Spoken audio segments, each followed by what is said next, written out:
إن الحمد لله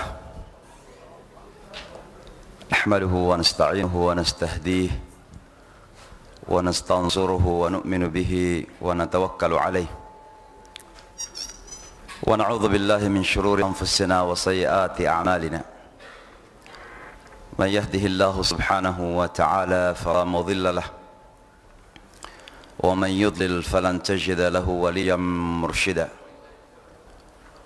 فأشهد أن لا إله إلا الله وحده لا شريك له شهادة الحق شهادة تطهر قلوبنا من الفسق والعصيان وشهادة تنجي قائلها من عذاب أليم وأشهد أن سيدنا وحبيبنا محمدا عبده ورسوله وصفيه من خلقه الذي بعثه رحمة للعالمين ليخرج البشرية جمعاء من ظلمات الكفر والضلال إلى نور الإيمان والهدى. اللهم صل وسلم وبارك على نبينا محمد وعلى آله وصحابته وكل منا من تبع هداه واستمسك بسنته إلى يوم الدين ثم أما بعد. قال الله تعالى في كتابه الجليل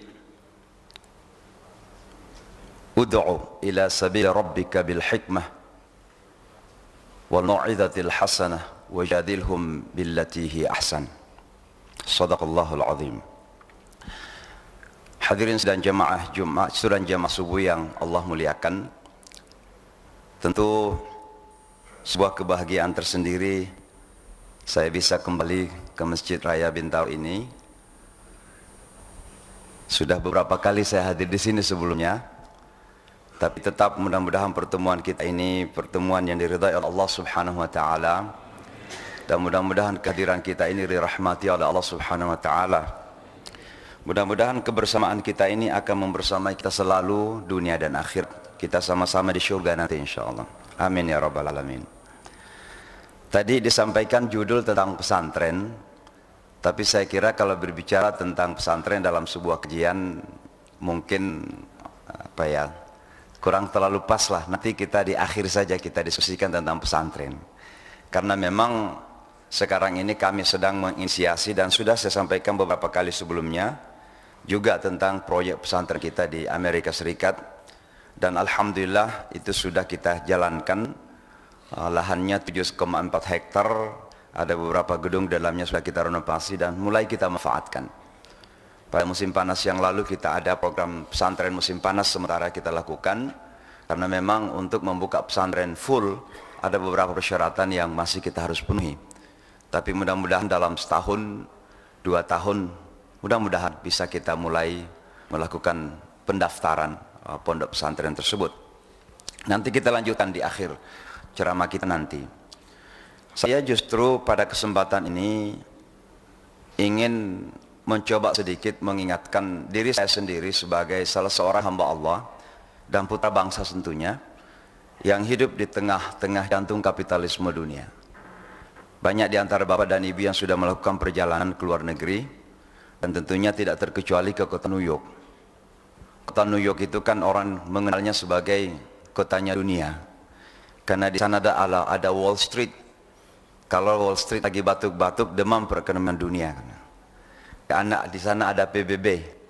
Di sanalah permasalahan dunia kita sering didiskusikan. Walaupun kata orang NATO no action talk only, Palestina dibicarakan, Kashmir dibicarakan, Rohingya dibicarakan, tuh akhirnya juga belum ada solusi yang memuaskan bagi teman-teman kita dan kemanusiaan kita. Jadi pada akhirnya diskusi-diskusi itu memang sebuah NATO no action talk only. Sebagai seorang hamba yang hidup di tengah-tengah jantung kapitalisme dunia ini, saya banyak belajar. Karena saya ini anak kampung, lahir di sebuah perkampungan dalam di Sulsel namanya Kajang itu. Kalau di sana itu orang pakai sorban juga hitam-hitam dari atas ke bawah. Kiainya kiai sorban hitam dari atas ke bawah. Ada ketua adatnya namanya Amatoa. Di sanalah kami terlahir di sebuah kampung ini. Lalu kemudian perjalanan hidup Allah semua yang mentakdirkan. Sekolah luar negeri, kerja di Saudi 2 tahun, dan sekarang sudah hampir 23 tahun terdampar di kota New York. Nah, tentu perjalanan ini menjadikan kita terus harus belajar, karena hidup ini adalah proses belajar. Dan semuanya adalah proses sesungguhnya. Dunia ini bukan hasil, bukan akhir. Maka kita harus terus belajar tentang hidup ini. Salah satu pelajaran penting yang kami ambil dari perjalanan panjang ini, khususnya hidup di kota New York, adalah bagaimana pada akhirnya manusia itu akan berada dalam sebuah kegersangan batin yang berkepanjangan ketika mereka belum menemukan hidayah Allah Subhanahu wa taala. Bagaimana ketika manusia kehilangan Allah dalam hidupnya, maka mereka kehilangan pegangan dalam hidup itu. Dan oleh karenanya kami banyak belajar dari murid-murid saya sendiri, para mu'allaf, bagaimana mereka berproses dari sebuah jenjang kehidupan ke jenjang kehidupan yang baru. Bagaimana dari sebuah kehidupan yang penuh kerapuhan kepada kehidupan yang penuh pegangan yang sangat kokoh dan kuat. Saya menceritakan di mana-mana kisah seorang wanita muda keturunan Kolombia yang datang kepada kita sekitar 2-3 tahun yang lalu. Beliau ini bekerja di sebuah toko grocery, toko biasa kecil. Lalu tiba-tiba beliau itu ketemu dengan seorang pekerja baru perempuan juga yang katanya pakaiannya aneh. Belakangan saya tahu pakaiannya aneh ini karena menutup semua badannya dari kepala hingga kaki, artinya dia pakai jilbab lah dan berpakaian panjang. Tapi orang ini katanya setiap hari datang dengan senyuman. Setiap pagi datang good morning sambil tersenyum gitu. Maka suatu hari dia tarik tangannya, dia katakan, kok kamu ini enggak punya permasalahan hidup ya? Tidak punya masalah dalam hidup. Kok setiap hari kamu datang dengan senyuman, dengan ramah, dengan wajah cerah, ceria. Lalu beliau menarik tangan perempuan muda tadi ini dan menceritakan segala permasalahan hidupnya. Saya enggak tahu apa saya sudah pernah ceritakan ini di sini. Tapi yang pasti perempuan ini menceritakan bagaimana susahnya hidup. Sebelum dia masuk Islam, dia berkenalan dengan seorang laki-laki Muslim, mohon maaf keturunan Timur Tengah. Orangnya ramah, baik, sopan, santun, berakhlak. Lalu perempuan ini tertarik belajar agama Islam. Dan pada akhirnya masuk ke dalam agama ini. Dan nikahlah mereka berdua. Tapi tiba-tiba saja setelah menikah beberapa saat kemudian, laki-laki ini berubah. Menjadi kasar, suka memukul dan seterusnya. Bahkan ketika sudah punya anak satu, diceraikan istrinya ini. Maka perempuan ini tidak punya pekerjaan, dia tinggallah di sebuah shelter, penampungan sementara, sebuah gereja dekat Columbia University. Saya tahu tempat itu, di 120 Street, di Columbia University. Lalu dari sanalah beliau mencari pekerjaan, dapatlah grocery tadi itu. Dan ketemu dengan teman Columbia tadi itu. Nah, teman Columbia tadi ini terkejut, kok kamu kalau punya permasalahan seperti itu, kok bisa setiap hari tersenyum? Datang dengan wajah yang ceria, seperti tidak punya permasalahan. Apa kata wanita tadi ini? Because I have Allah in my life. Karena saya punya Allah dalam hidup saya. Rupanya kata Allah ini menggetarkan hatinya sang perempuan muda tadi ini. Dan langsung dia jawab, kalau begitu saya juga mau punya Allah dalam hidup saya. Inilah kemudian perempuan ini mengutus ke masjid, alhamdulillah, dan perempuan muda tadi masuk Islam karena itu. Artinya apa Bapak dan Ibu sekalian? Bahwa betapa goncangan hidup ini sangat luar biasa. Orang yang begitu mencapai kemajuan luar biasa di kota New York, tapi goncangan hidup itu juga semakin dahsyat. Karena dunia ini kalau tidak dibangun di atas sebuah pilar yang kuat, fondasi yang kuat, dan itulah iman.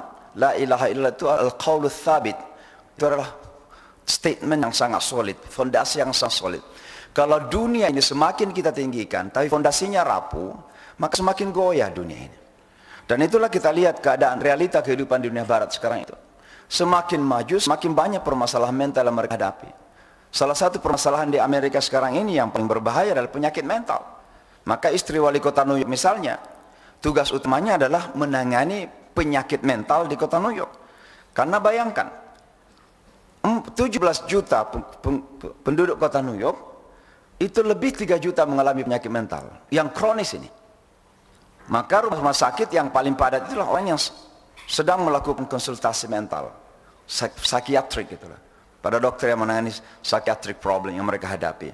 Maka alhamdulillah agama Islam kita ini memang ditunggu. Ini menjadi bagian dari salah satu rahmatan lil alamin, bahwa Islam ini harus datang menjadi solusi, harus membawa rahmah, kasih sayang. Dan salah satu diantaranya adalah bagaimana mengurangi beban-beban mental psikologis kehidupan manusia yang semakin dahsyat sekarang ini, dan menjadikan mereka seperti apa kata Al-Quran, ada khaufun wa hazanun. Ya. Fa imma ya'tiyannakum minni hudan faman tabi'a hudaya fala khaufun wa lahum yahzanun.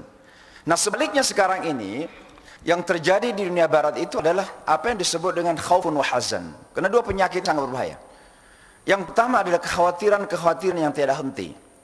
Orang miskin khawatir, orang kaya juga menjadi khawatir, orang menjadi terkaya juga khawatir, jangan-jangan ada yang melewatin kalau itu. Kenapa? Memang rapuh mentalitasnya. Maka memang jalan salah satunya adalah kembali kepada iman ini, menghadirkan Allah dalam kehidupan kita. Maka saya hanya ingin memberikan beberapa poin bagaimana kita ini selalu kokoh dalam menghadapi tantangan-tantangan hidup ini. Karena terus terang saja dalam dunia global sekarang ini, boleh jadi kita hidup di Indonesia, tapi pengaruh dunia global ini kan tidak lepas dari dunia global yang memang sudah semakin tidak ada batas-batas itu. Apa yang terjadi di Amerika bukan berarti tidak ada di Indonesia. Dan boleh jadi juga karena kerapuhan mental, keislaman kita yang mungkin take it for granted. For our generation, generasi kita rata-rata berislam karena memang lahir dari seorang bapak dan ibu yang kebetulan beragama Islam. Tapi kita take it for granted. Ini beda misalnya dengan murid-murid mu'alaf kita yang luar biasa. Cerita Amanda yang sering saya sampaikan di mana-mana. Bagaimana begitu masuk Islam dan dia adalah peneliti di sebuah universitas Yahudi di kota New York namanya Shiva University, itu sampai ingin keluar dari kerjaannya hanya karena fotonya tidak mau diganti. Komitmen agama yang namanya mu'alaf itu luar biasa. Terkadang menjadikan kita iri hati. Kita ini lahir dari bapak dan ibu yang muslim, tapi kok kadang kita ini enggak.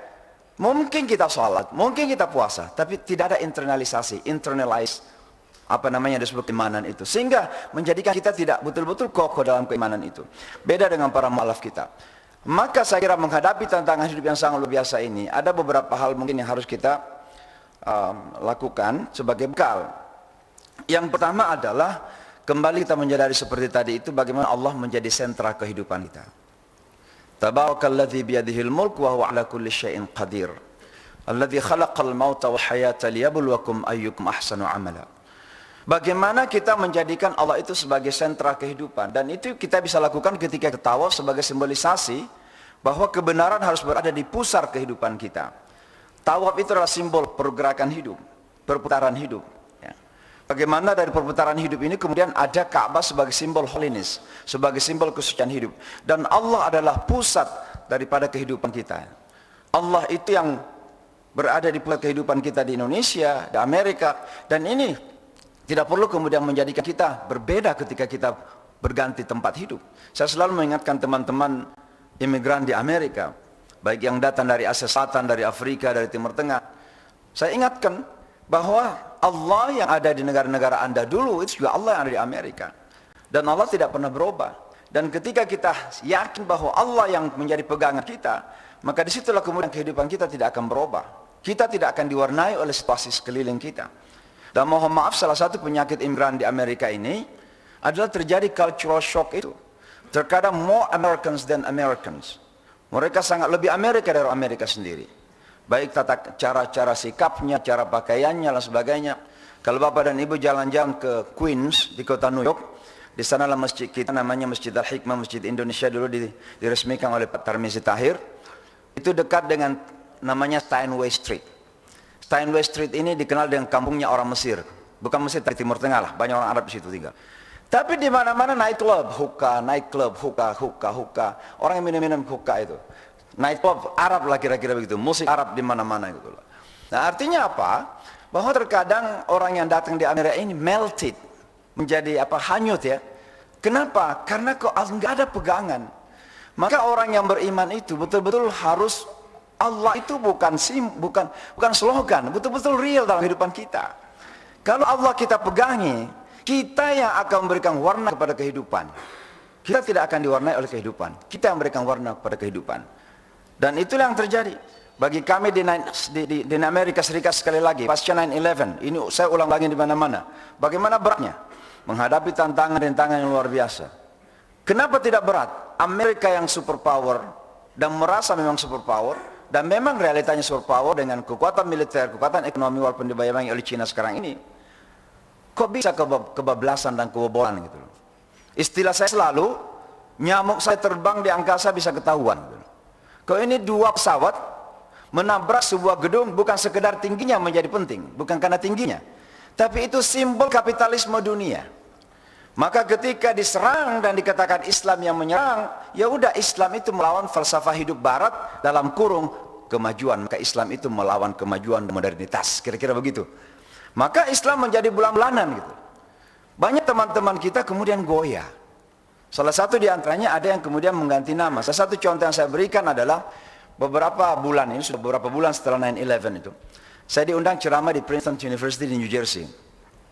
Sebelum masuk ceramah, ya kita beli kopi lah di Dunkin Donut. Ya, New Yorker suka kopi kan, New Yorker ini. Beli kita kopi. Pelayan di Dunkin Donut itu saya tahu mukanya orang Pakistan karena saya tinggal di Pakistan 7 tahun. Jadi saya tahu betul ini muka Pakistan ini pasti. Tapi namanya Mo, M-O. Jadi saya mendekat, saya panggil, my friend. Kamu dari mana? From Pakistan. Are you from Pakistan? Yes. What is your name? Mo. Dia kasih lihat aja, dia kata Mo. Saya katakan, saya panggil sekarang brother, bukan lagi my friend, my brother. I live in Pakistan 7 years. Saya tinggal di Pakistan 7 tahun.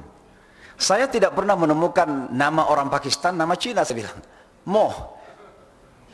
Kenapa nama anda Cina? Dia katakan nama saya Muhammad. Loh, kenapa diganti namanya Muhammad? Dia katakan kan kita bekerja di tempat umum. Lalu saya katakan, memangnya ada orang yang pernah ketakutan kepada Muhammad, kepada nama Muhammad? Di Amerika ini, waktu itu Muhammad Ali masih hidup.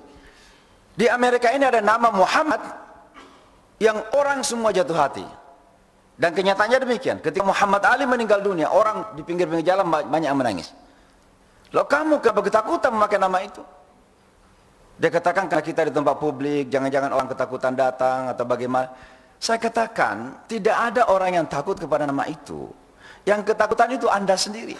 Nah, kenapa sampai bersikap seperti itu? Ya itulah, ketika kita kekurangan Allah.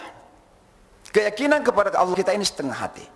Maka ketika kita memiliki Allah dalam hidup ini, itu akan menjadikan kita kokoh dalam hidup. Tidak akan pulih. Itu disebut al-urwatul wuthqa. Man yakfur bit-taghut wa yu'min billah faqad istamsaka bil urwatil wuthqa. Kalau kita keluarkan semua tagut-tagut ini, kekuasaan apa saja itu, termasuk kekuasaan hawa nafsu kita sendiri, dan kita masukkan kekuasaan Allah dalam hati kita, maka kita akan memiliki pegangan yang kuat dalam hidup ini, tidak akan mudah goncang dan goyah. Yang kedua tentunya adalah bagaimana kita harus memahami betul-betul tabiat, the nature of life itself, tabiat kehidupan ini. Hidup ini Bapak dan Ibu sekalian, pertama memang cobaan, ujian, tantangan, rintangan.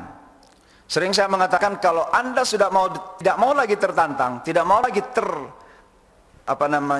di challenge, maka sudah tinggalkan saja dunia ini. Karena akhir dari segala rintangan itu ketika kita menghembuskan nafas terakhir. Makanya Rasulullah sallallahu alaihi wasallam ketika ditarik roh beliau, itu putrinya Fatimah kan ketika itu ada di sekitar beliau. Fatimah masih melihat bagaimana beliau menahan ketika rohnya itu ditarik oleh malaikat. Pada beliau itu yang paling lembut dari semua manusia ini, yang paling lembut cara mencabut nyawanya. Tapi tetap beliau merasakan itu dan nampak di raut muka beliau. Maka Fatimah mengatakan, ya Rasulullah, alangkah pedihnya, alangkah menderitanya engkau ya Rasulullah. Beliau sampai sebab mengatakan bahwa inilah pedih penderitaan terakhir yang saya akan rasakan dalam hidup ini. Artinya apa? Bahwa hidup ini memang penuh tantangan dan rintangan. Orang yang tidak sadar tentang makna kehidupan yang seperti itu, maka mereka akan menjadikan kehidupan ini sebagai tumpuan kebahagiaan dan ketenangan.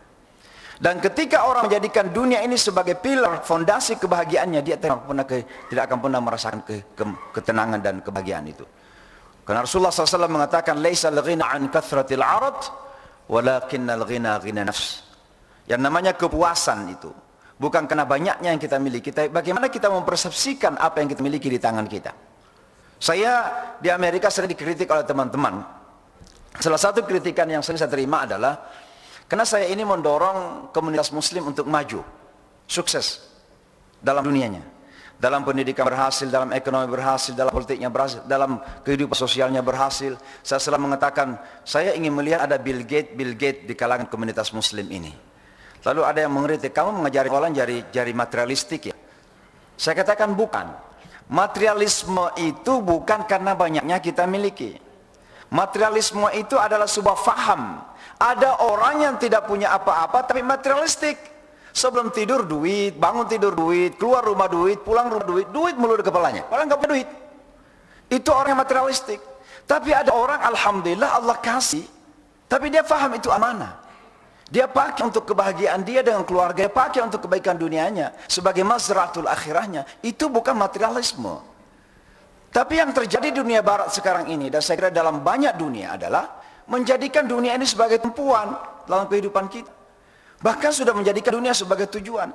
Padahal dunia ini bukan tujuan. Dunia ini adalah alat bagi kita untuk sampai kepada tujuan hidup itu. Ad-dunya mazra'atul akhirah. Dan oleh karenanya poin selanjutnya, untuk dapat ringan dalam kehidupan ini, kita sadar bahwa dunia ini adalah jembatan bagi kita semuanya. Sebagai jembatan tentunya kita harus menjadikan jembatan kita ini mewah, agar kita tidak jatuh dalam kali itu. Tapi bagaimana kita harus tetap sadar bahwa jembatan ini akan kita lalui pada akhirnya. Dan oleh karenanya Bapak dan Ibu sekalian, mungkin karena waktu tidak terlalu banyak, ini biasanya kalau kajian pagi Pak Tim sampai jam berapa ini?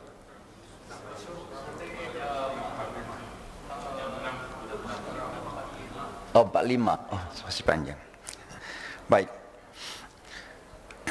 Nah, Bapak dan Ibu sekalian, tentu kalau kita faham tentang tujuan hidup kita, maka betul-betul kita sadar bahwa dunia ini adalah tempat kita berproses. Semuanya adalah proses-proses yang terjadi.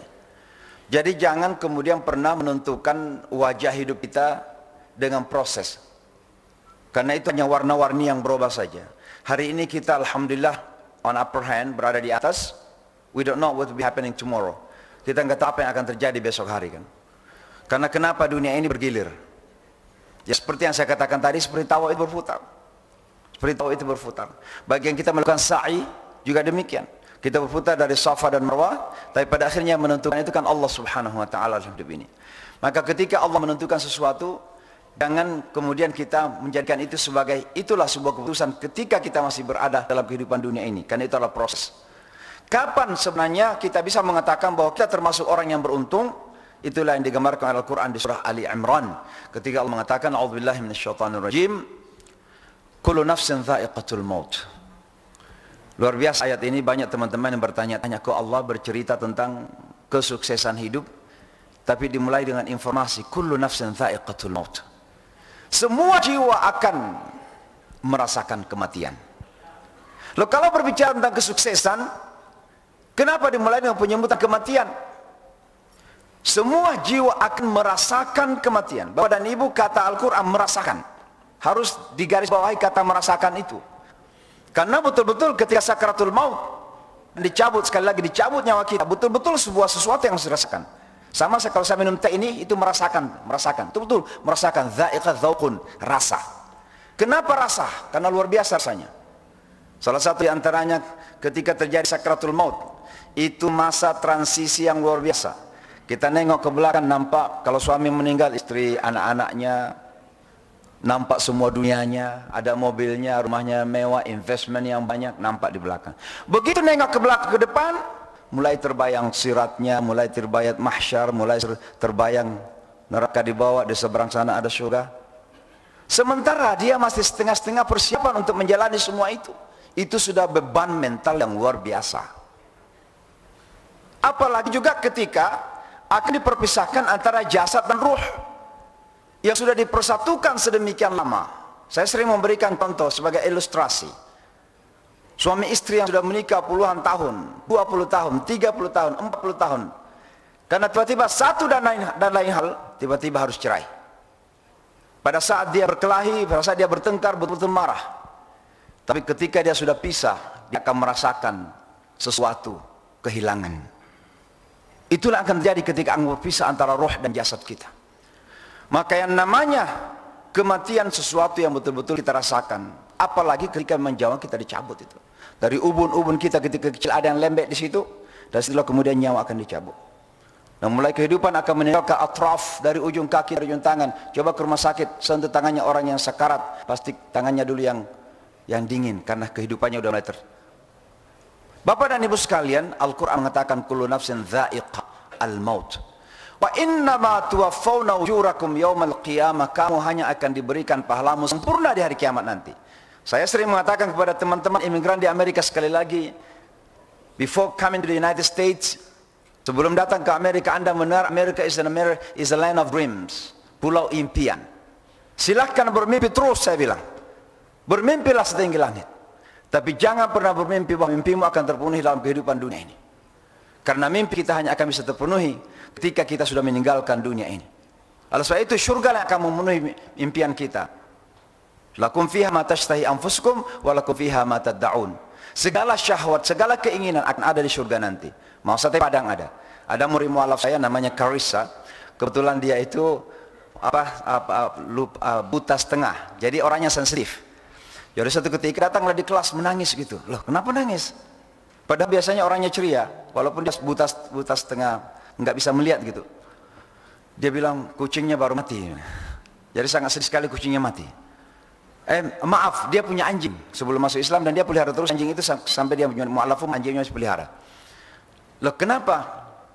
Dia katakan anjing saya baru mati tadi. Lalu tiba-tiba bertanya, apa kira-kira di surga nanti saya akan dikasih anjing? Ini jawabannya bagaimana nih? Di surga kira-kira ada anjing nggak? Lalu saya menjawabnya agak pelik juga. Akhirnya teringat ayat tadi itu. Walakum fiha ma tashtahi anfusukum. Dan di dalamnya itu apa saja yang tashtahi anfusukum, yang hawa nafsu kamu inginkan, ada bagi dalamnya. Maka dengan itu saya kemudian menjawab. Saya katakan begini, kalau memang nanti di surga kamu tiba-tiba ingin anjing, pasti dikasih.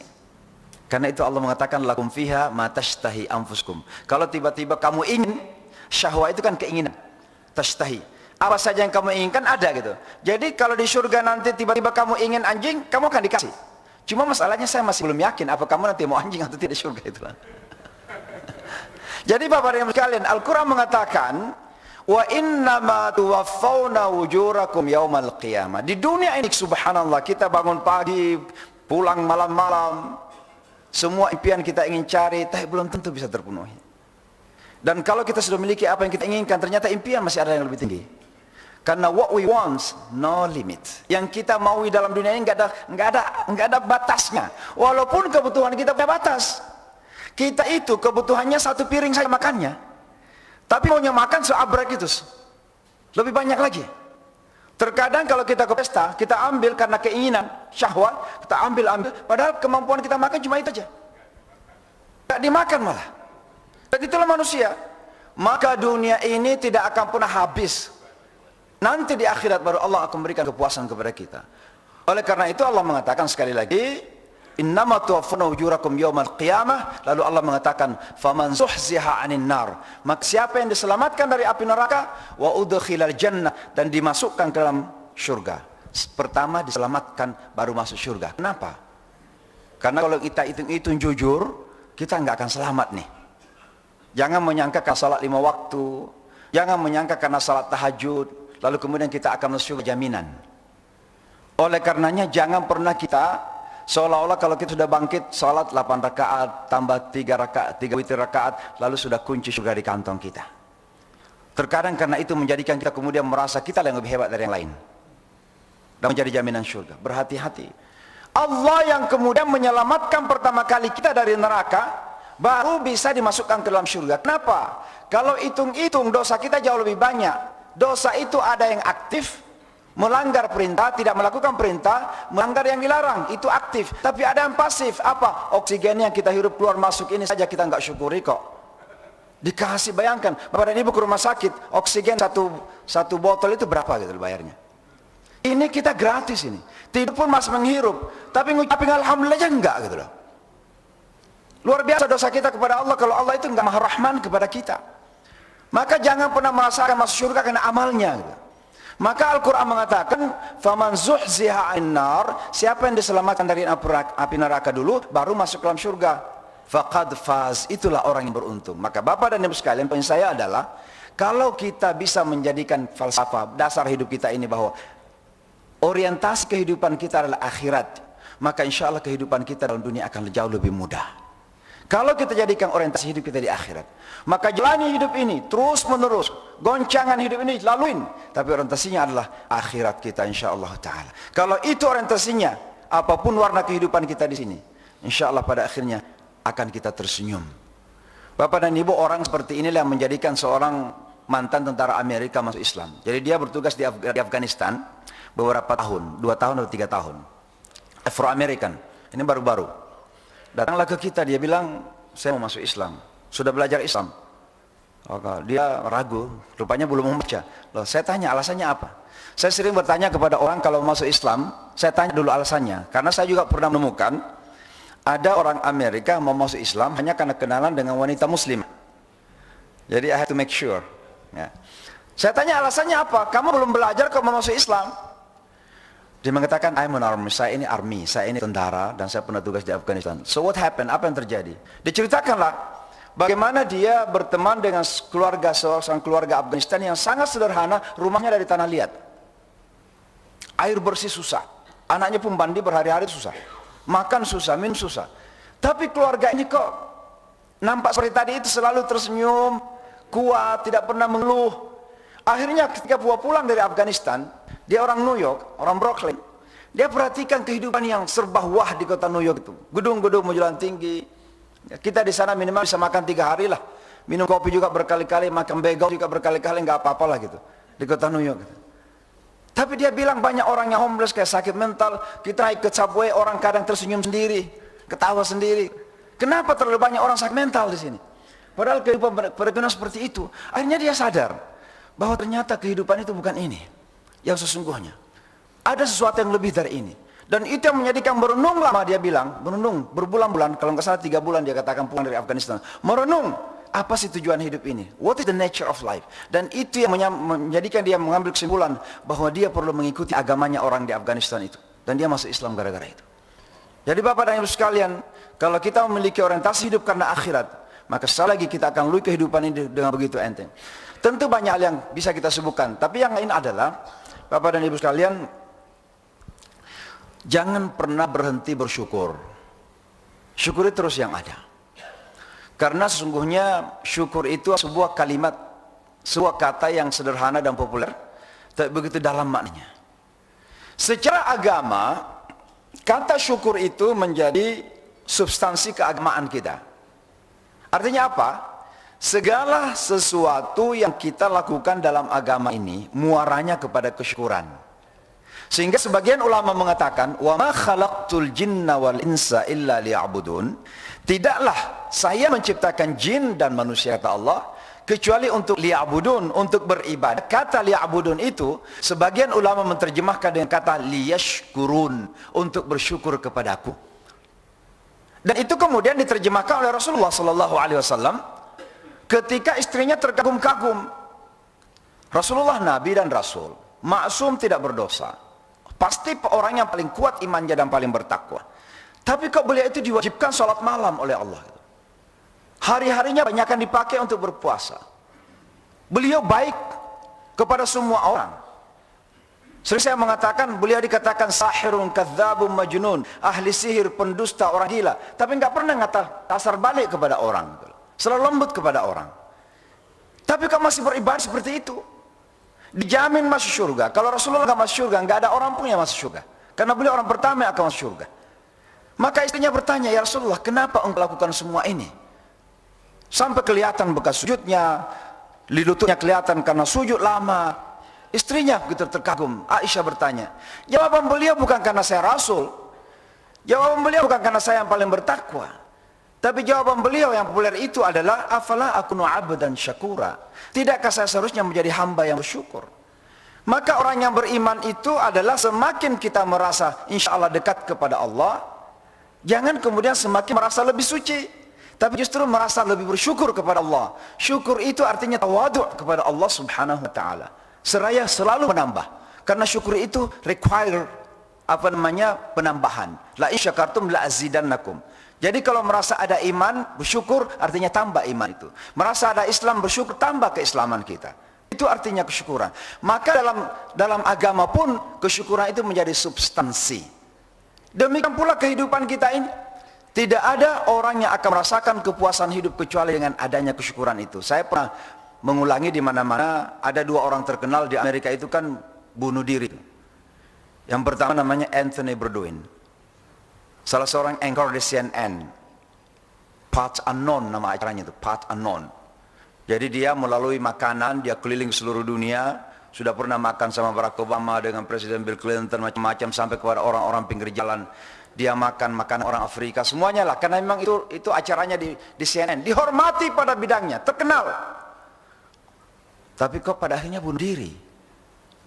Ada lagi satu ibu-ibu lebih kenal, yang desainer bag itu, Kate Spade. Kok bisa bunuh diri? Pokoknya di mana-mana, populer, kaya raya. Pada akhirnya bunuh diri. Kenapa? Belakangan kita temukan bahwa ternyata dengan segala kehebatan itu, dunianya tidak mendatangkan kepuasan dalam hidupnya. Ada kekhawatiran-kekhawatiran yang terjadi dalam hidup ini. Hazan tadi, kesedihan yang terjadi dalam hidup ini. Tidak merasakan kesyukuran itu.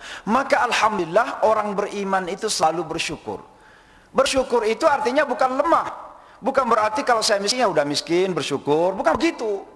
Bersyukur itu requires penambahan.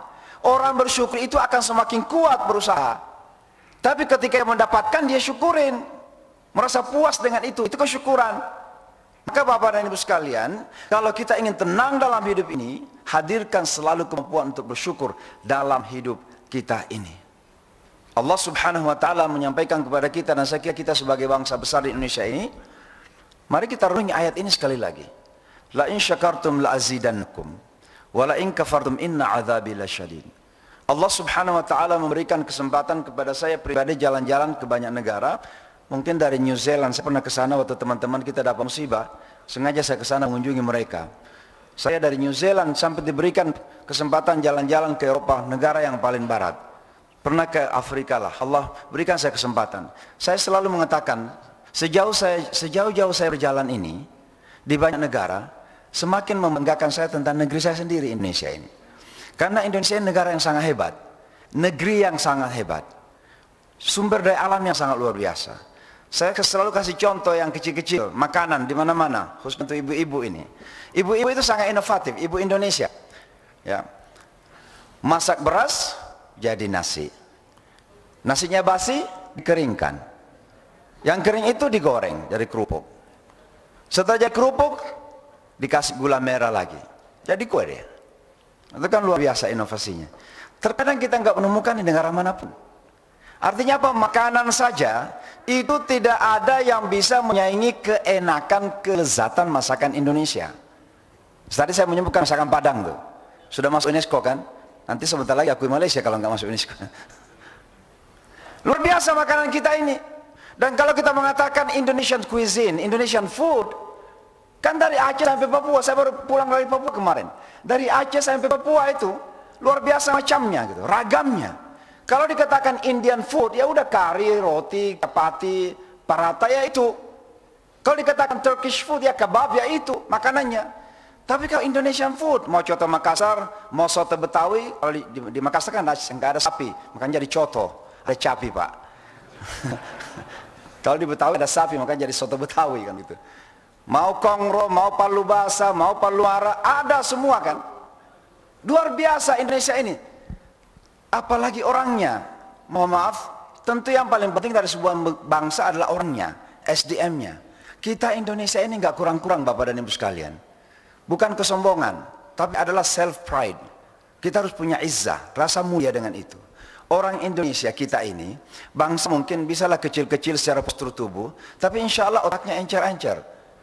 Itu anak-anak kita kalau ikut lomba matematika di Amerika, itu selalu juara.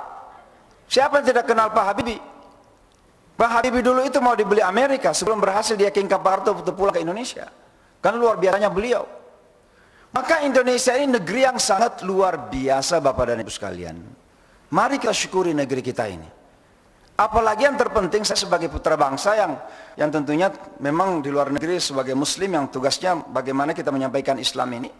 Yang terpenting mari kita syukuri Islam kita di Indonesia ini.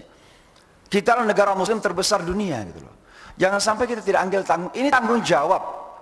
Ini Allah berikan amanah di atas pundak kita untuk menjadi muslim dengan penduduk negara untuk penduduk terbesar muslim dunia. Ini realita yang harus kita kita ambil sebagai tanggung jawab dan akan kita pertanggungjawabkan. Apa yang kita lakukan sebagai bangsa muslim terbesar dunia di dalam usaha untuk menjayakan li'ila'i kalimatillah, memakmurkan agamanya Allah Subhanahu wa taala. Karena pasti akan kita ditanya. Secara individu muslim alhamdulillah insyaallah salat kita, tahajud kita masuk surga. Tapi nanti kalau ditanya kenapa kok bisa masih banyak negara-negara di sana itu, di Amerika, dari 50 negara bahagian, 20 negara bahagian sudah melegalkan perkawinan sejenis. Kamu sebagai negara muslim terbesar dunia, kamu sudah pernah melakukan tugasan untuk mengingatkan mereka gitu. Lalu kita mengatakan itu mah bangsa kafir, tanggung jawab mereka. Loh, Islam ini bukan kafir muslim, tanggung jawab kita untuk mengislamkan dunia ini. Dunia ini adalah semua ardullah. Maka Bapak dan Ibu sekalian, Indonesia sebagai negara muslim terbesar dunia, ini amanah di atas pundak kita. Sehingga kami di Amerika ini, kenapa selalu bertahan walaupun terangnya luar biasa. Tidak mudah kalau kita muslim, duduk di atas kereta api, lalu diketahui dia muslim, ini jangan-jangan di kantongnya ada sesuatu. Sebentar lagi akan meledakkan itu. Itu beban mental bagi kami. Tapi kita bertahan. Kenapa kita bertahan? Dakwah yang kita lakukan ini, saya mengistilahkan, meminjam istilah teman-teman Kristiani, salvation, penyelamatan. Kalau orang-orang Kristiani saja kok merasa berkeliling ke seluruh dunia untuk menyelamatkan dunia ini. Kok kita yang yakin dengan kebenaran ini, tidak punya komitmen yang cukup kuat untuk membawa kebenaran, obor lentera kebenaran ke seluruh penjuru dunia. Ini amanah di atas pundak kita. Maka Bapak dan Ibu sekalian, Indonesia adalah negara yang hebat dalam segala aspeknya. Apalagi Islam dengan penafsiran kita di sini adalah Islam yang bisa merangkul nilai-nilai yang berkemajuan itu. Nilai-nilai yang menghormati hak wanita, menghormati HAM, menghormati minoritas. Kita tidak perlu diajar toleransi, karena itu sudah darah daging kita. Yang namanya kerukunan itu sudah darah daging. Maka tidak perlu lagi ada orang luar yang datang mengajari bangsa ini untuk toleransi. Saya sering tersinggung ketika ada orang bahkan datang dari Indonesia gitu loh. Lalu kemudian dia memberikan presentasi tentang Indonesia di Amerika, lalu sudah mengatakan begini, Indonesia ini sudah berada di ambang krisis radikalisme, sudah hampir menjadi Irak dan Suriah. Nah, saya sendiri yang lama di luar negeri, walaupun akhir-akhir ini sering pulang ke Indonesia, saya tidak melihat begitu Indonesia ini. Maka saya sangat marah dan tersinggung ketika ada orang biasanya diundang, ya, ahli-ahli dari Indonesia, memberikan presentasi misalnya di Council on Foreign Relations, salah satu think tank di Kota New York, saya anggota di situ, jadi sering ikut. Tiba-tiba mengatakan Indonesia sekarang ini sedang radicalism is on the rise, sedang naiknya radikalisme itu. Saya katakan di mana radikalisme Indonesia ini? Negara Indonesia ini minimal 87%, 85% orang Islam. Tapi justru yang memegang kunci-kunci pemerintahan terpenting kadang teman-teman kita ada minoritas kan begitu. Orang-orang yang bergaya itu yang minoritas di Indonesia ini. Lalu kau masih bisa mengatakan kita ini berada di ambang radikalisme Islam gitu. Sebentar lagi akan menjadi Irak dan Suriah. Saya sebagai seorang muslim, bukan hanya seorang muslim tapi mendakwakan agama yang diketahui, kan tersinggung dengan itu. Maka Bapak dan Ibu sekalian, Islam kita di Indonesia ini adalah Islam yang dirindukan oleh dunia. Karena kenapa? Islam di sini ini merangkul nilai-nilai yang justru dibanggakan oleh banyak dunia. Kita berbicara dengan segala perdebatan yang ada tentang syura, ambillah kata demokrasi dengan segala perdebatan, setuju atau tidak. Tapi alhamdulillah di Indonesia bisa dikawinkan sebagai negara muslim terbesar dan negara demokrasi ketiga terbesar dunia. Bahkan sebenarnya setelah Indonesia, karena Amerika itu yang ikut pemilihan itu sedikit kali. Anak-anak di sana, anak muda sana itu apatis ikut voting. Di sini tingkatan yang ikut voting berapa? Luar biasa dibandingkan dengan Amerika itu. Maka di sini bisa memainkan antara Islam dan demokrasi. Dan pada saat Islam dituduh bahwa Islam tidak demokratis, Indonesia bisa membuktikan bahwa kita Muslim dan kita juga demokrasi. Maka Bapak dan Ibu sekalian, ini amanah yang harus kita tampilkan kepada dunia luar, bahwa kita bangsa Muslim terbesar dan inilah Islam yang Anda rindukan. Inilah Islam yang Anda rindukan. Itulah sebabnya, mohon maaf saya langsung kepada tentang pesantren saja ini. Jadi saya katakan tadi sudah sekitar 23 tahun di Kota New York.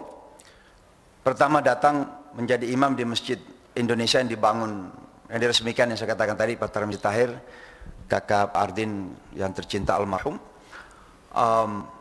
sebagai Menteri Agama ketika itu di tahun 95. Lalu saya mendarat Desember 96. Saya memimpin masjid itu sampai beberapa tahun sehingga sampai terjadi 9/11. Lalu kemudian tiba-tiba saya diminta menjadi imam di Islamic Center, ya masjid rayanya lah, walaupun di sana itu nggak ada istilah masjid raya. Itulah masjid yang terbesar, namanya Islamic Cultural Center, yang dibangun oleh OKI. Tapi dana terbesar datang dari Kuwait. Saya menjadi imam di situ sampai tahun 2014 kemarin, dan ketika selesai tahun 2014 kemarin, setelah kemudian saya mendirikan Yayasan Nusantara. Mohon maaf kalau ada yang mengusung Nusantara apa namanya itu? Islam Nusantara, itu bukan perwakilan Islam Nusantara ya. Jadi Nusantara Foundation sudah kami dirikan sebelum kata itu terkenal di Indonesia. Islam Nusantara, dan itu saya tidak perlu perdebatkan. Kalau yang bertanya mengenai itu, ya silahkan tanya kepada ahlinya lah. Ya. Tapi Nusantara Foundation ini saya dirikan karena apa? Salah satunya adalah menjawab kegalauan panjang tadi itu. Indonesia kita kok masih kurang terkenal di Amerika dibandingkan negara-negara tetangga kita sendiri. Jangankan Singapura, Vietnam saja lebih terkenal, mungkin pernah dulu perang ya. Kamboja terkenal, apalagi Filipina karena mungkin dijajah oleh Amerika. Tapi Malaysia saja jauh lebih kenal daripada Indonesia. Restoran-restoran Malaysia jauh lebih banyak di kota New York daripada Indonesia. Apalagi Thailand misalnya. Nah ini kan saya sebagai putra bangsa galau juga. Saya kalau memberikan presentasi Islam di beberapa universitas, saya katakan I am from Indonesia. Biasanya diam dulu. Tapi kalau saya bilang, do you know Bali? Kamu tahu Bali ya? Rupanya pancingan itu teriak, yes, Bali is beautiful. Bali itu cantik. Saya kemudian merasa kok Indonesia ini kayak sampingnya Bali ya? Atau bagian dari Bali? Ada apa itu loh? Maka ketika saya mendirikan yayasan ini, walaupun ini bukan yayasan yang ada di Indonesia, tapi di sana terdaftar dan anggota dewan pengurusnya banyakkan bukan orang Indonesia, saya menamai Nusantara. Kenapa? Saya ingin menggandeng nama besar tadi ini dalam kerja-kerja dakwah yang kita lakukan. Beberapa kegiatan sudah kita lakukan, presentasi Islam di universitas, melakukan seminar Islam di PBB. Alhamdulillah sudah kita lakukan beberapa kali, dan juga termasuk dialog-dialog antar komunitas agama yang memang sudah menjadi spesialisasi saya. Saya melakukan dialog ini, itu spesialisasi saya untuk mengurangi stigma dan kemarahan dan ketakutan mereka. Dan alhamdulillah itu sangat berhasil. Saya ingin mengulangi tahun 2017 yang lalu, ketika Donald Trump mengeluarkan aturan melarang orang Islam masuk Amerika, namanya Muslims Ban, dimulai dari 6 negara. Donald Trump ini luar biasa Bapak dan Ibu sekalian, tapi alhamdulillah sudah impeach. Di impeach itu bukan dimakzulkan, terjemahnya bukan makzul, tapi didakwa bersalah. Yang akan memakzulkan nanti Senat, tapi Senat masih dikuasai oleh Republikan, jadi dia tidak akan dilengserkan. Tapi sudah didakwa bersalah, dan itu sudah merupakan cacat bagi dia. Nah, bagi saya ini Donald Trump luar biasa, sampai ingin melarang orang Islam masuk ke Amerika itu. 6 negara itu percobaan. Kalau 6 negara ini berhasil, tidak diprotes, tidak dihentikan pengadilan, maka akan dimasukkan lagi yang lain. Saya tahunya karena Giuliani, mantan wali kota New York, belakangan diwawancarai, ini penasihat pribadinya dia. Belakangan diwawancarai dan dia mengatakan, memang Mr. President sedang mencari pembenaran hukum, mencari celah hukum di mana kira-kira untuk bisa melarang Islam masuk Amerika. Itu memang tujuannya begitu. Alhamdulillah di tahun 2017 yang lalu ada seorang pendeta Yahudi datang kepada saya. Dia katakan, Imam, what you can do? Apa yang kamu lakukan? Saya katakan, I cannot do anything. Saya nggak bisa melakukan apa-apa. Presiden, orang kaya, terkenal, punya media. Dia katakan, ayo kita demo, tapi kamu ketuanya. Maka demolah kita dengan tema Today I'm Muslim too. Hari ini saya juga Muslim. Bapak dan Ibu, di Times Square, pusat kota New York, puluhan ribu non-Muslim keluar membawa banner, spanduk, Today I am Muslim too.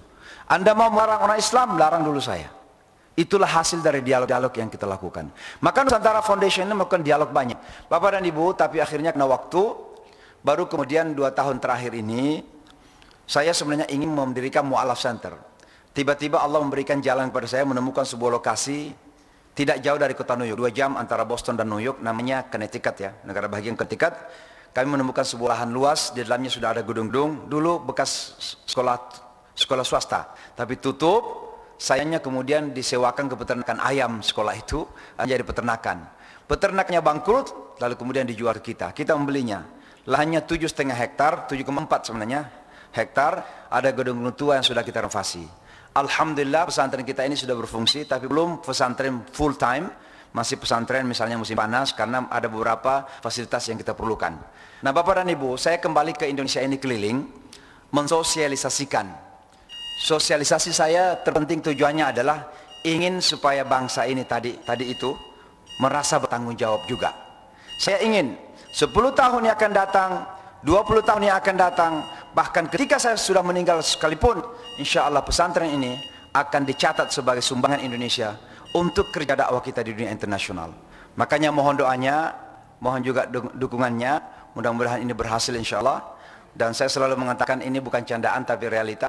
Kalau dari Sulsel di sana ada Syekh Yusuf di Afrika Selatan, mudah-mudahan di pesantren bukan syamsinya, tapi di Amerika bukan syamsinya, tapi di Amerika ada pesantrennya ini, yang akan dicatat dalam sejarah bahwa ada pesantren menjadi salah satu tonggak perkembangan dakwah di Amerika Serikat.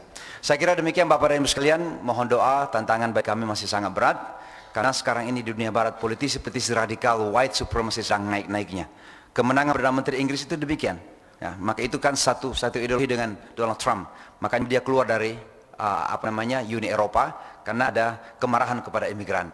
Jadi tantangan kita luar biasa sekarang ini. Doakan, mudah-mudahan kami bisa hadapi dengan bijak insyaallah, dan mudah-mudahan Allah menjaga kita semua. Kita doakan negeri kita juga ini, mudah-mudahan Allah jaga dan kuatkan insyaallah. Aqulu qouli hadza astaghfirullah. Wassalamualaikum warahmatullahi wabarakatuh.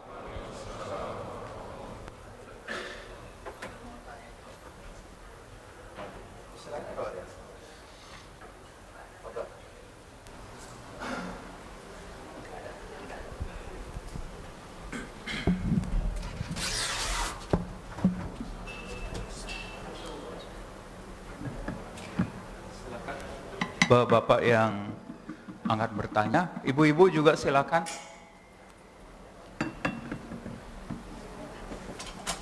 Bismillahirrahmanirrahim.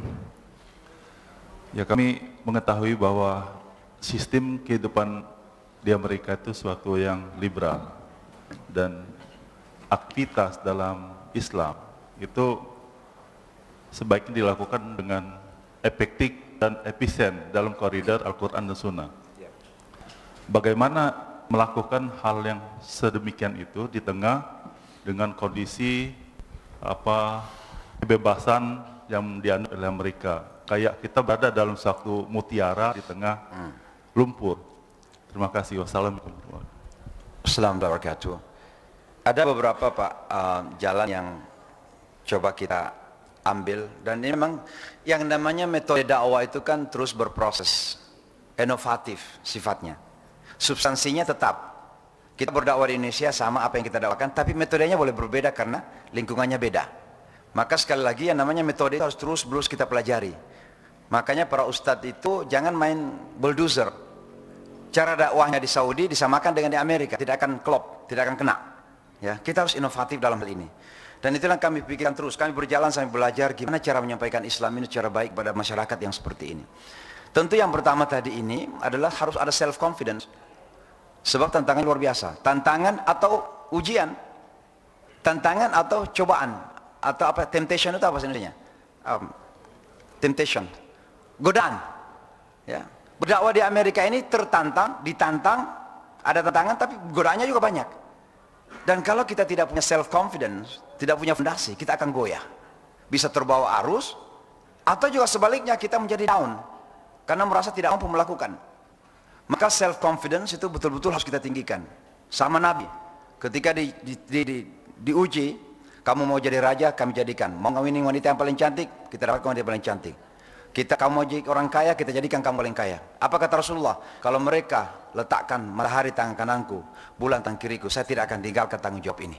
Itu namanya self confidence, tawakal kepada Allah, percaya diri. Yang kedua adalah kita memerlukan pendekatan yang rasional, karena orang Amerika itu sangat rasional. Ini penting sekali, karena ketika kita menyampaikan Islam ini dogma-dogma, maka tidak akan masuk akal, nggak akan kena.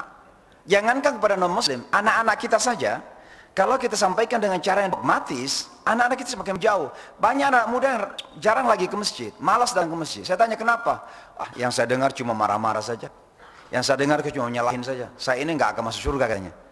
Kenapa? Kita genjot, kita tindis orang, selalu kesalahan, dogma-dogma, tidak membuka wawasan.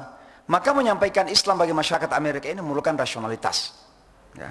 Satu contoh yang selalu ingin berikan adalah bagaimana seorang mahasiswi Amerika keturunan India datang ke Masjid Al-Hikmah kita, Masjid Indonesia buka puasa, kita undang non-muslim juga untuk merasakan. Datanglah sekelompok mahasiswa. Setelah itu duduk kami, ada seorang mahasiswi, PhD student dari India tapi orang Amerika, angkat tangan, dia katakan, kalau kamu bisa memberikan sesuatu, menyampaikan sesuatu kepada saya yang unik, yang khas tentang agama kamu, yang kami tidak miliki sebagai orang Hindu, saya masuk Islam. Saya waktu itu spontan saja mengatakan kalau kami orang Islam percaya kepada Tuhan yang satu. Karena saya merasa orang India itu, orang Hindu itu percaya banyak Tuhan. Patung-patung, sapi-sapi, sungai Gangga, Tuhan semua kan. Lalu dia ketawa. Dia katakan tidak. Kami juga percaya kepada Tuhan yang satu. Loh, gimana yang patung-patung itu? Sapi-sapi, sungai Gangga yang kamu percaya sebagai Tuhan. Dia katakan mereka itu bukan Tuhan. Mereka itu adalah representasi dari aspek-aspek ketuhanan. Beda antara Tuhan dan aspek-aspek ketuhanan. Saya bilang pintar juga ini. Gimana jawabnya itu? Lalu saya terpikir, oh ini dia. Saya tanya, are you an American? Kamu orang Amerika? Dia katakan iya. Sebagai orang Amerika, ini masih zaman Barack Obama. Sebagai orang Amerika, kamu suka Barack Obama enggak? Oh iya, orang baik. Nah saya tanya sekarang, mana yang baik? Kalau kamu mau ketemu Barack Obama langsung saja, tidak perlu lewat siapapun, sekretaris, security nggak perlu, langsung saja, atau harus melalui sekretaris? Dia katakan ya langsung yang enak. Saya katakan itulah uniknya Islam. Kami kalau ingin ketemu Tuhan, ingin komunikasi Tuhan langsung saja. Tidak perlu lewat Nabi Muhammad pun. Tapi in the name of Jesus Christ, enggak perlu. Langsung saja. Rupanya argumentasi anak SD ini masuk akal dia dan masuk Islam gara-gara itu.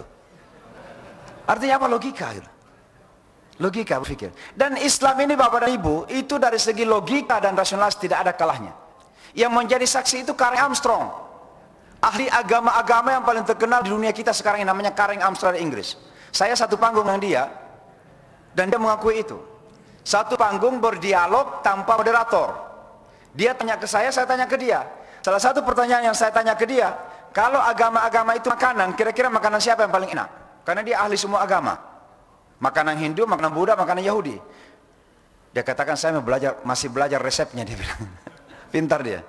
Saya bilang, dia lanjutkan, tapi terus terang saja, agama yang paling rasional adalah agama Islam. Itu pengakuan seorang ahli agama yang bernama Karen Armstrong. Maka mendakwakan agama ini jangan main dogmatis, ya, apalagi merendahkan orang. Nah tentu selanjutnya banyaklah Bapak dan Ibu, tapi mungkin yang terakhir saja, komunikasi yang tepat, yang pas. Jadi ada seorang pendeta Katolik, Katolik, datang ke sebuah masjid, ketemu imamnya. Begitu bertemu dengan imamnya ini langsung membacakan semua ayat-ayat yang menyalahkan Kristen. Laqad kafara alladhina qalu innallaha thalithu thalatha. Kafirlah orang-orang yang percaya kepada Trinitas. Salahkah imamnya ini? Enggak salah. Dia benar karena membaca Al-Quran, tapi dia tidak bijak. Kan seharusnya dulu berterima kasih sudah mau belajar Islam, menyampaikan bahwa kita ini orang Islam dengan orang Kristiani sungguhnya banyak persamaan. Salah satu di antaranya adalah sama-sama meyakini Yesus dan mencintai. Kalau dia sudah tersenyum, baru disampaikan posisi kita. Walaupun demikian bagi kami Yesus itu ini. Orang yang sudah tersenyum, dikritik pun pasti tetap tersenyum. Tapi orang yang sudah marah, tersinggung, walaupun dia tahu salah, pasti akan membela diri. Egonya naik, itu komunikasi. Maka sekali lagi mendakwakan Islam ini tidak mudah, memerlukan inovasi-inovasi, dan itu yang kami terus melakukan di sana, berusaha untuk mengembangkan diri, bagaimana menyampaikan Islam secara benar. Saya kira demikian Bapak dan Ibu sekalian. Pak Ardin, terima kasih banyak. Pak Ustadz, kita syuk 15 menit setelah waktu masuk tadi. Oke. Jadi masih ada waktu kalau masih ada ada yang masih ingin mendalami atau mempertanyakan, terutama Silakan, Pak. situasi. Oh ya. Situasi politik nggak apa-apa, Ustaz? Iya, silakan aja, silakan. Nah, itu dia, Ustaz. Assalamualaikum warahmatullahi wabarakatuh. Waalaikumsalam warahmatullahi Selamat bertemu. Terima kasih, Bapak. Kiai, saya Gusnu. Oh iya. Ya itu aja, nanti kita diskusi lanjut. Siap. Saya akan berpameran tunggal di Siap. pesantren beliau, keliling Amerika. Beliau Terima kasih. ahli lukis, ahli kaligrafi. Ya, makasih. Tadi, nah ini di pancing politik jadi banyak, Ustaz. Terima kasih. Assalamualaikum warahmatullahi wabarakatuh. Assalamualaikum. Ustaz, alhamdulillah. Ustaz kan ditakdirkan Allah untuk di Amerika itu memang untuk dakwah. Jadi bukan kebetulan, Ustaz. Jadi mudah-mudahan dakwah Ustadz di sana lebih tajam, lebih matang. Karena saya pun waktu dakwah di Nusa Kambangan pun pakai bahasa saya, Ustadz. Jadi bukan kalau kita pakai dalil selesai kita ditepukuli di Nusa Kambangan.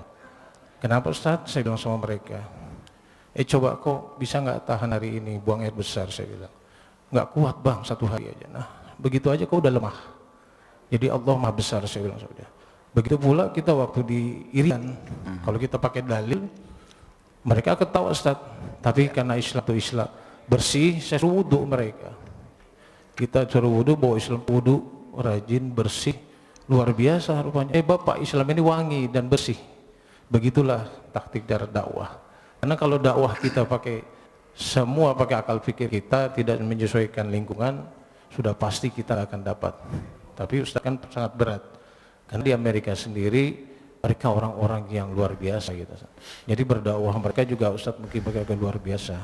Nah, mudah-mudahan dakwah Ustaz terus menjadi istiqomah. Amin. Jadi doa kami kita semua sebagai warga bangsa yang sangat bangga dengan Ustaz gitu ya.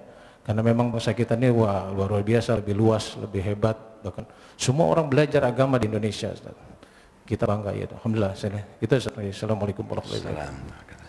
Ya kan itu bilisani qaumihi dalam bahasa Al-Quran yang sangat penting sekali. Bahwa ketika kita menyampaikan kebenaran ini, maka kita sesuaikan dengan lisan.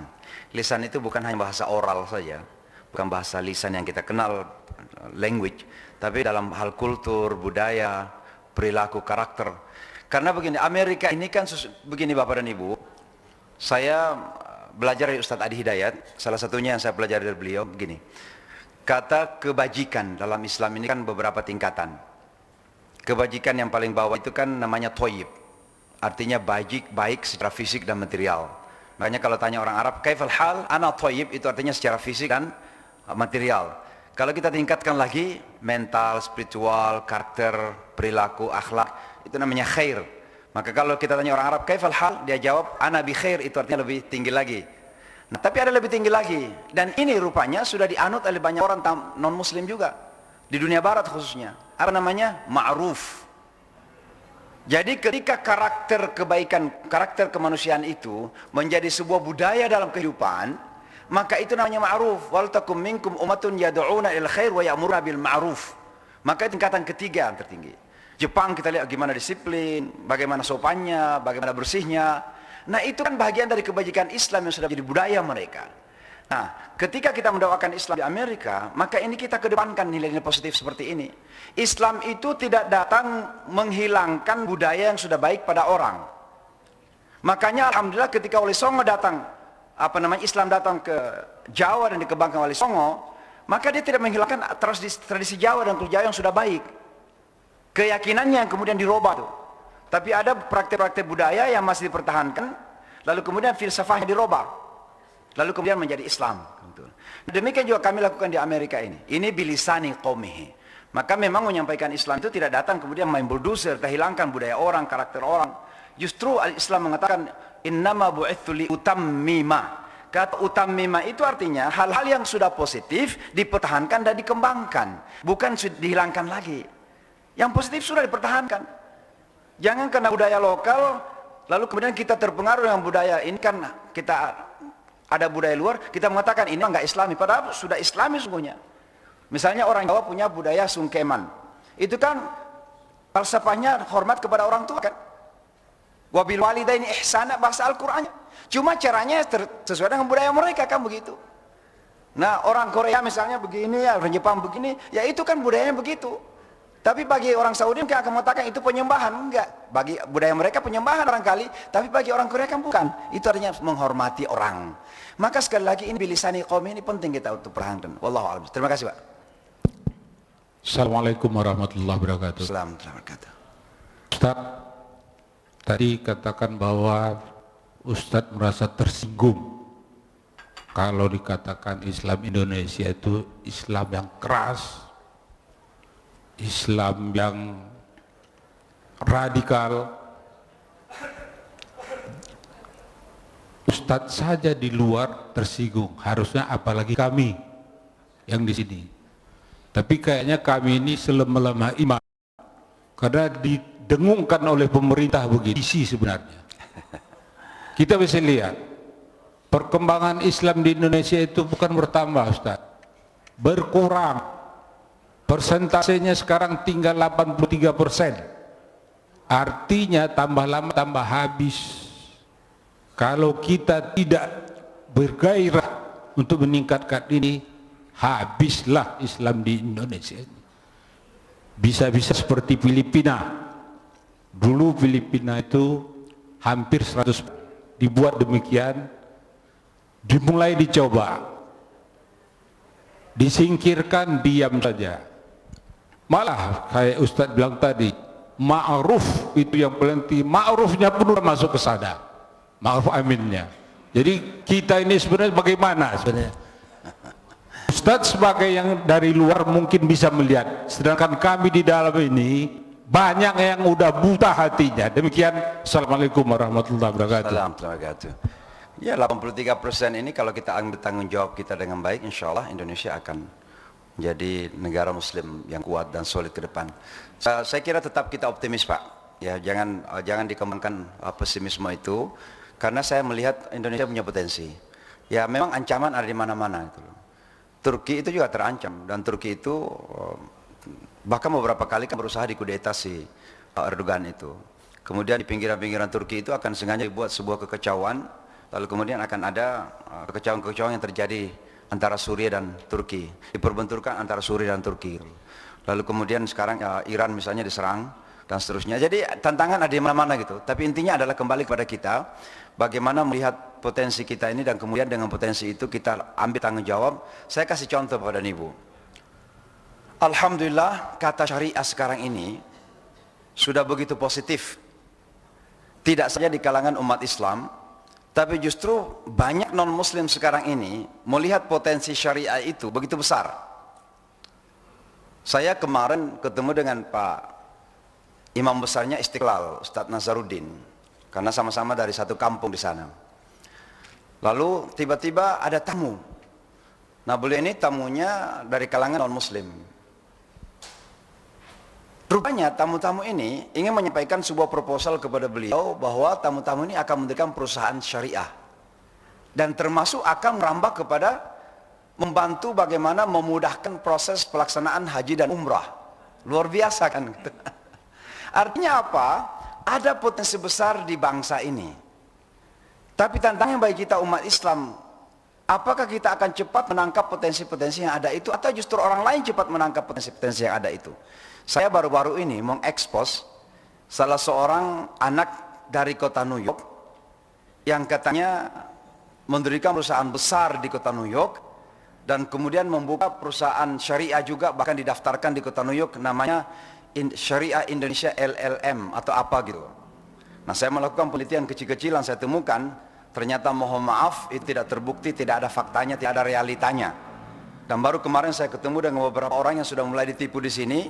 Salah satunya ada pengusaha pengembang properti di Cianjur, ya, dia dijanji untuk berikan investasi, tapi ternyata diam-diam dia membuka rekening dan meminta DP dari customernya.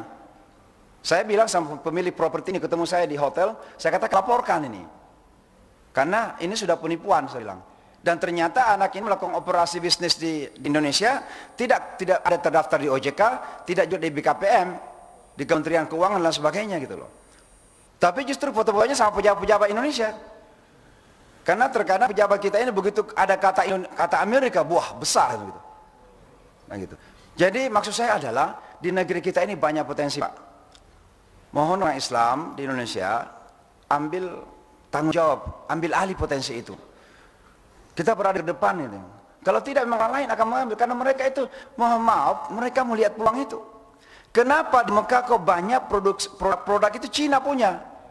Bapak dan Ibu beli oleh-oleh, berkahnya banyak pula made in China. Sajadah made China, tasbih made in China.